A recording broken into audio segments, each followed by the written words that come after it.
Денеска во МИА разговараме со кандидатот од коалицијата Вреди за градоначалник на најмалата по територија, но најгусто населена скопска општина, Чаир. Изет Меджити, добро дојдовте. Фала на поканата, добро ве видов. За почеток, што ве мотивираше за повторно да се кандидирате за градоначалник на општина Чаир? Прво, значи има една философија во тоа дека во политиката е битно да не заборавиш од кај доаѓаш, на корените. А ја доаѓам од Чаир, роден и пораснат во Чаир, политички подрчан, значи долго време во Чаир и имајќи предвид значи искуството, но и можностите сега со новата влада која што историски значи е влада која што најмногу ги помага општините во реализација на финансиски, да мислам капитални инвестиции, решавање на конкретни проблеми на граѓаните и мислам ова беше потикот да се вратам таму и да дадеме стратешки развој на Чаир. Значи сме го изодиле тој пат, ги знаеме и проблемите и пропустите, но знаеме и како да направиме Чаир да биде урбана општина и многу подобро место за живење за граѓани. Како министер за животна средина, како ќе го искористите искуството за да го оправдате поттеклото на името на општината и колку има простор за нови зелени површини во општина Чаир? Прво, значи Чаир е зелена општина.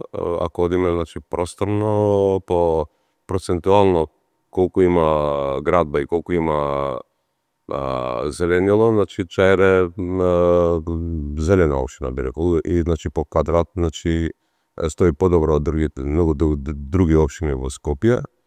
Точно е тоа дека делови од Чаир кои што има колективно станување, како што е Топанско поле, како што е Стариот Чаир, значи имаат многу повеќе зеленило. Проблемот е кај што се индивидуалните куќи, населбите со индивидуални куќи, таму има многу малку. Но мислам дека со мастер планот и со тоа што сакаме, значи ангажиравме и архитект значи од Турција со потекло од тука, кој што и презимето му е Вардар, значи и го знае Чаир и сака да помогне значи од патриотски причини. А сето тоа и добри примери, добро искуство значи од таму да го прилагоди и тука. Мислам дека и во тие населби со нова урбанизација ќе има многу повеќе зелени простори.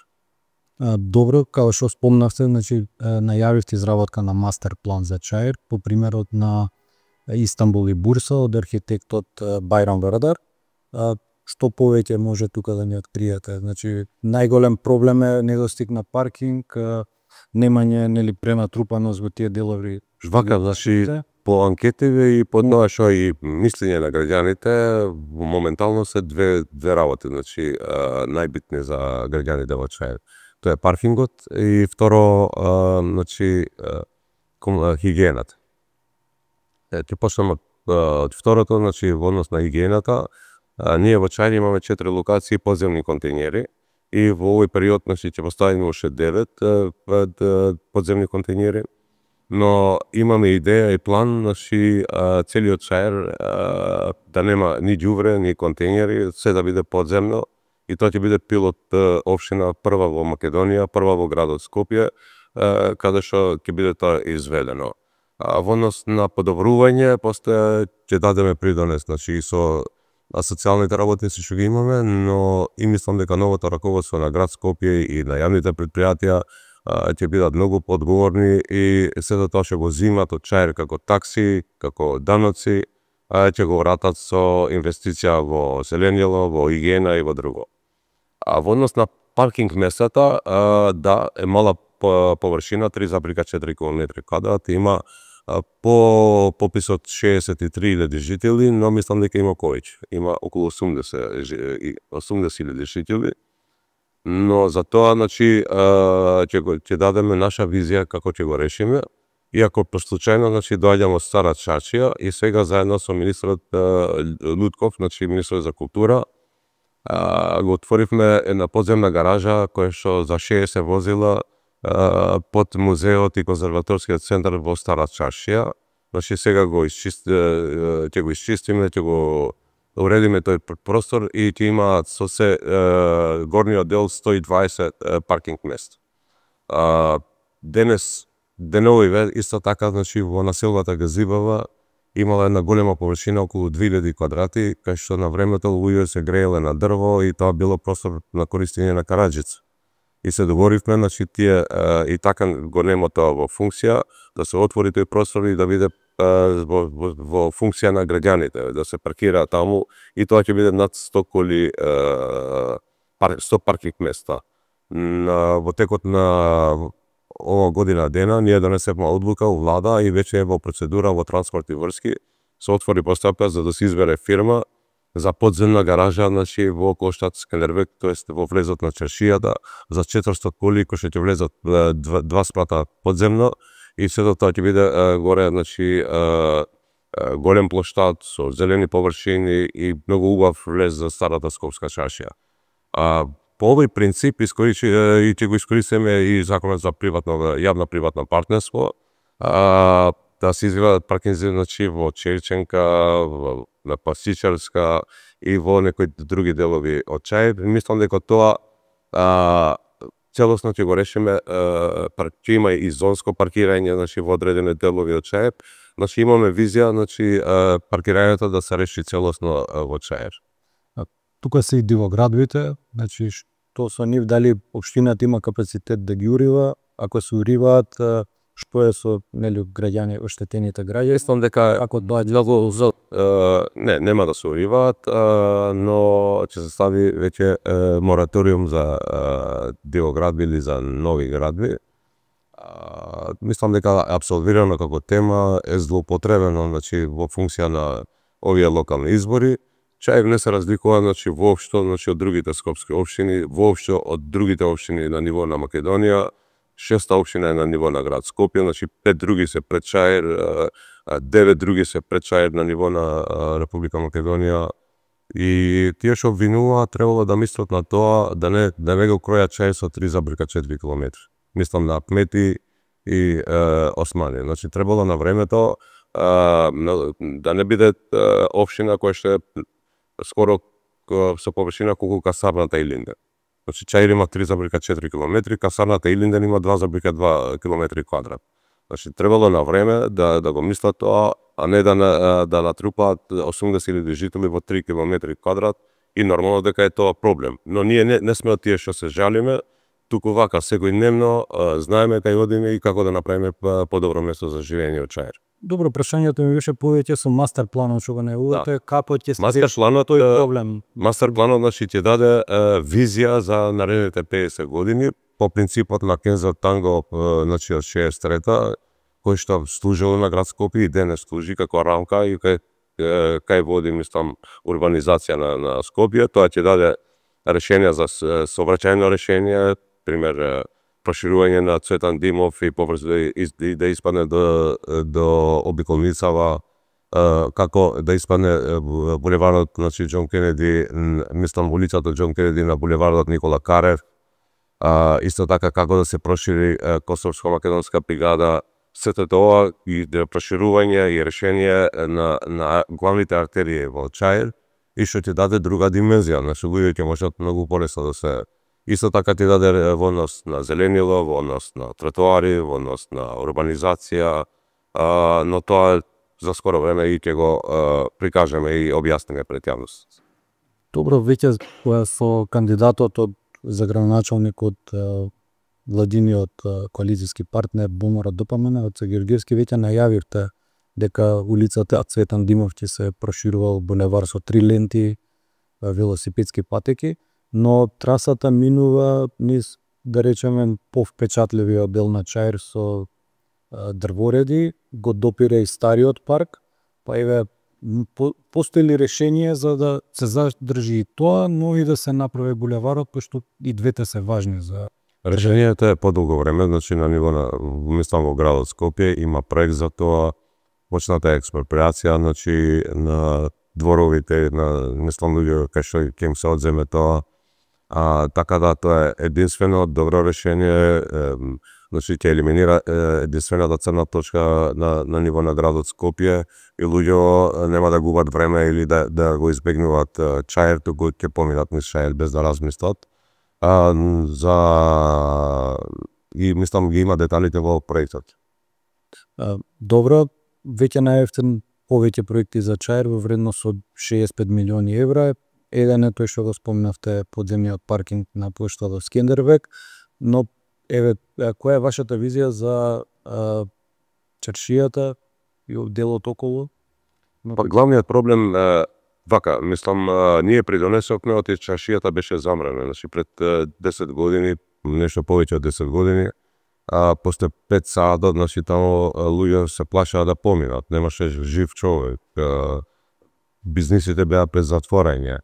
Сега, значи, можам да констатирам дека чаршијата во моментот е најатрактивното место не на ниво на Скопје, туку на ниво на цела држава. Таму сега може да поминеш и 10 навечер и 12 навечер и мислиш дека се во главните центри, како во Таксим, во други луѓе се раздвижуваат цело време од низ старата скопска чаршија. Работиме секојдневно, значи, за подобрување таму, како што и сега дојдов, значи после 40 години е во функција еден подземен паркинг под конзерваторскиот центар и музеј на Северна Македонија. Исто така, значи, калдермата се уредува на Ковачка улица, значи, беше најзапоставена, мислам дека и тоа сега ќе биде атрактивна улица, осветлува, многу е побезбедна и многу е пофункционална, но има многу да се работи во тој дел. Мислам дека треба да се размисли од тие 700 дучени, негде над 200 се на ПУИК собственост и ги издаваат, но не оди како што треба. Мислам дека најдобро тие да се отстапат на приватниот сектор, бидејќи приватниот сектор многу подобро ќе ги работи тие дучени, кога ќе биде негов дученот, значи он ќе проба едно, друго, трето, но ќе најде нешто што ќе функционира и така мислам дека ќе бидат во функција сите 700 дучени во старата скопска чаршија. Имаме визија, имаме програма за ова, мислам дека има доста работа во однос на чаршијата и сега е добро, но може многу подобро. Самиот факт, мислам дека главниот проблем е паркингот. Ние обезбедивме денеска негде околу 100 паркинг места со ова проектот што е поминато влада се 400 места, тоа се над 500 паркинг места, што видно, мислам, ќе олеснати пристапот до чаршијата и мислам дека луѓето после тоа нема да кажат дека сакам да одам во чаршија, но не знам кај да се паркира. Добро, каква кампања очекувате, каква кампања ќе водите од вашата досегашна работа, па што ве препознаваат граѓаните на општина Чаир и од кого очекувате поддршка негова?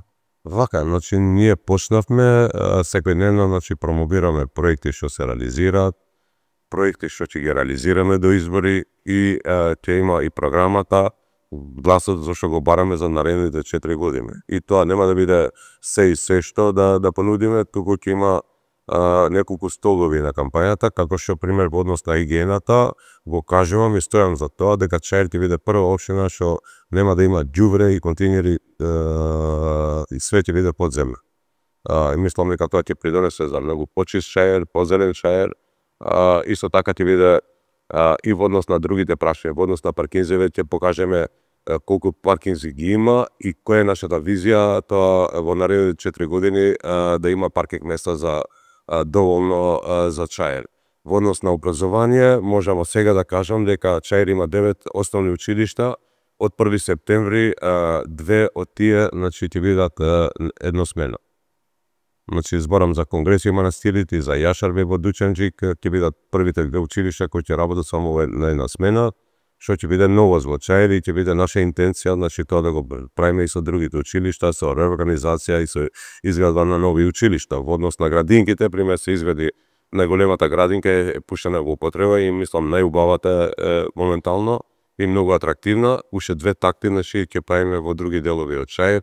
Така да ќе биде конкретна, прагматична програма во неколку столбови. Добро, главен против кандидат ви е Бујар Османи од ДУИ. Османи веќе го крена влогот, оценувајќи ги изборите како референдум, а и ве обвини за политики на отворена врата кон српскиот свет, па е ваш коментар за ова? Во однос на српскиот свет, мислам дека тој беше главниот поддржувач на Open Balkan, каде што беше потисната и не беше дел од тоа Косово, и пораката беше дека не е проблемот диктатурата на Србија, туку е Косово проблемот во регионот за соработка.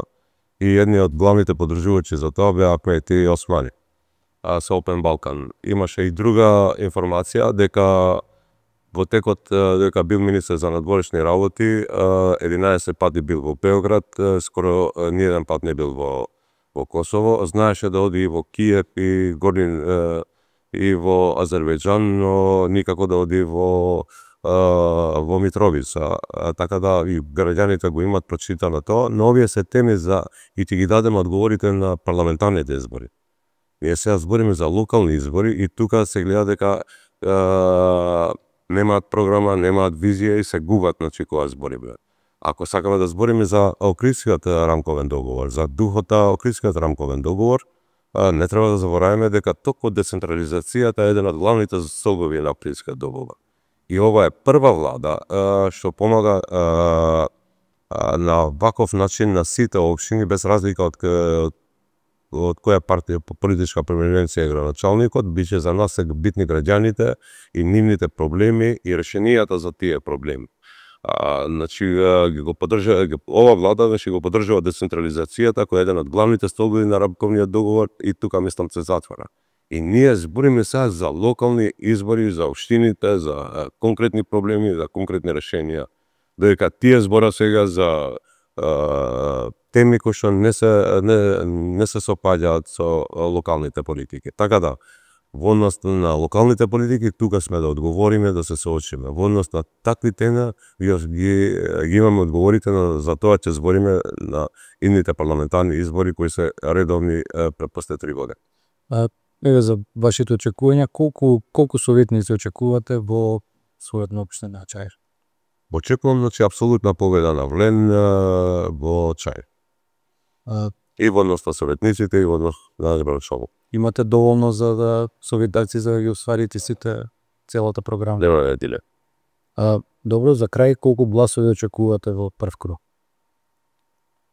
Па сега по се изгледа има само два кандидати и очекувам дека битката ќе заврши во првиот круг. Очекувам тука бројката да се движи околу 15.000. Благодарам. Благодарам за просторот и за можност.